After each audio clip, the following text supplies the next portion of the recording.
நான் கேட்கிறேன், திராவிட முன்னேற்ற கழகத்தையும் மேடையில் வைத்துக் கொண்டு மதுவிலக்கை எப்படி பேச போகிறீர்கள்? என்ன கண்டனத்தை நீங்கள் தெரிவிக்க போகிறீர்கள்? நான் ஒரு சின்ன கவிதை படித்தேன்.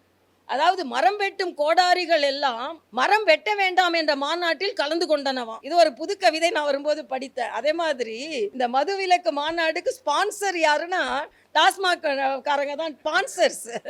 அதனால என்ன நடக்குது? இப்படி கொஞ்சம் கொஞ்சமா சீரிய சிறுத்தை அப்ப சீர ஆரம்பித்து அதுக்கப்புறம் முதல்வரமைச்சரை பார்த்த உடனே சிரித்து போயிருக்கிறது.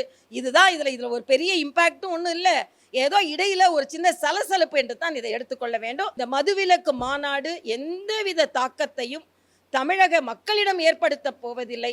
ஆனால் அவர்களின் நெருக்கத்தை நெருக்கலாக எப்படி நாங்க நெருக்கமா இல்லை உங்களுக்கு நெருக்கம் கொடுக்க போறோம், நெருக்குதல் கொடுக்க போகிறோம் என்று விடுதலை சிறுத்தைகள் சொல்வதற்கு வேண்டுமானால் இது உதவிகரமாக இருக்கும். அவ்வளவுதான்.